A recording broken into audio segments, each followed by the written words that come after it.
personal experiences and that of your fellow community members, could you tell us to what extent documentation and freedom of movement improve refugee lives? You know, when we're inviting everyone here, that's when we appreciate the importance of the freedom of movement. What would you recommend to policymakers ahead of the upcoming GRF review meeting? Are there any areas that can be improved, especially in light of the freedom of movement, and to what extent documentation can help us to improve our lives? Over to you in 5 minutes. Okay, thank you so much. I think you have heard from my fellow panelists that refugees are still coming, and when refugees are still coming, meaning the first thing that has to be done is, documenting them. And again, we have heard from the office of the Prime Minister that they want to bring in the self-reliance within the refugee. But we have at YVC, we have been trying to there's what we call the resettlement syndrome. Refugees, when they come, they want to be resettled and everything. But we came to understand that, why they go there, it's because when they reach to the countries there, they are documented very well. So they find themselves very comfortable to the Western world because they have been documented. They have the documents, their identity, they can get the services that they want. So I think it's one of the biggest issues that we have to solve within the refugee community. If, for example, in Nairobi itself, the urban areas, 39% of the refugees are undocumented. So that brings the risk of them being detained. Actually, from the ones that we surveyed, 34 of them, they have either been detained or arrested or harassed by the police. And why are we seeing more refugees coming from the camp areas to the urban areas? It's because of the self-reliance initiative. So we are saying we are moving from the humanitarian aid to development aid, but forgetting that documentation is key for these refugees whom we want to bring into the self-reliance economy within Nairobi. Nairobi and its environment, these are very hard cities which need a lot of engaging with the services. And for example, in Kenya, the government gazetted all the documents, all refugee documents. So it kind of brings confusion even to some of the service providers. You find that they're not taking in the asylum seeker. Yet the government, gazetted the document. They want the refugee ID.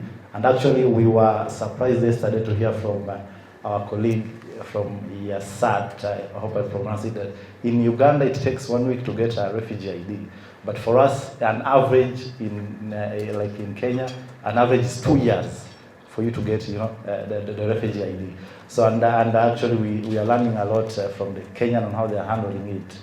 And so some of the recommendations that I may want to give around that, it's around reviewing the regulations and policies around the refugee encampment. Because when you put refugees in camps,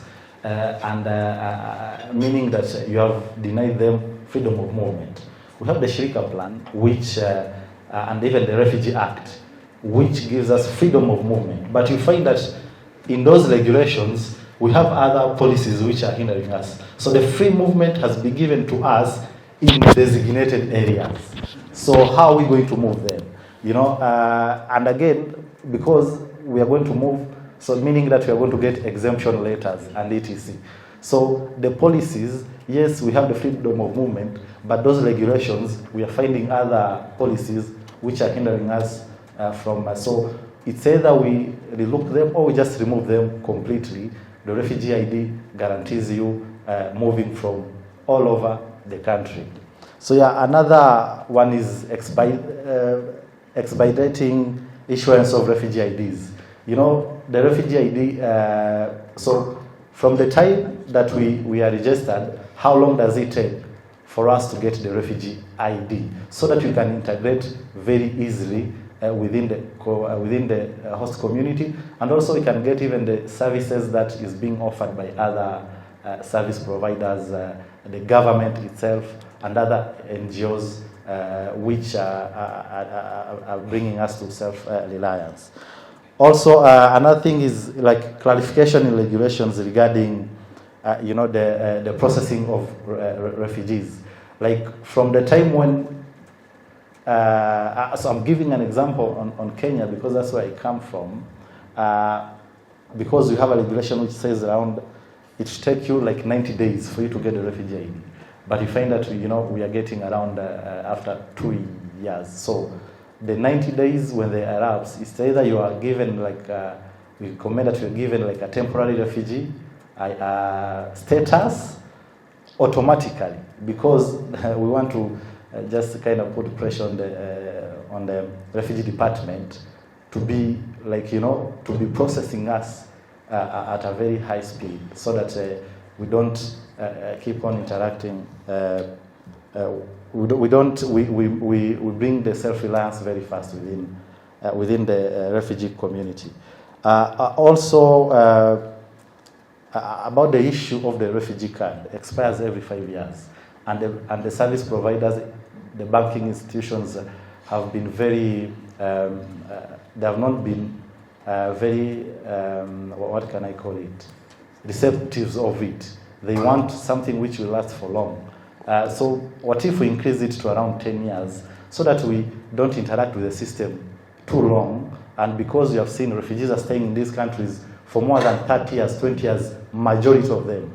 Those who are being resettled are very few. So what if we increase the years on this refugee card? And this will lessen the burden to the government when they want when we are renewing our ID cards. So we shall not be getting the large numbers of refugees who want to renew their ID card.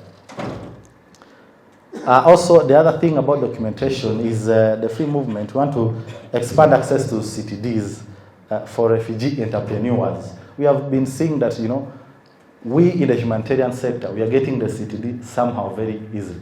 But we have refugee entrepreneurs who are going to China, bringing in, merchandise. So how can you extend the CTDs to refugee entrepreneurs? Because they are doing great work. Like in Kakuma, we have entrepreneurs who have refused to be resettled.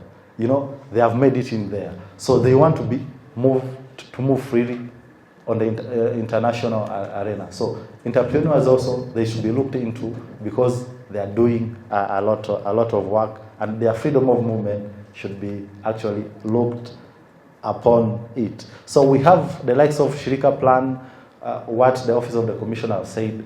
We, as partners, I think we can join together and try to see how we can fund and these plans, which they have asked for self-reliance, so that we move together as one. Because and again, this is just an urge to the government around the involvement of making sure that the refugees become self-reliant.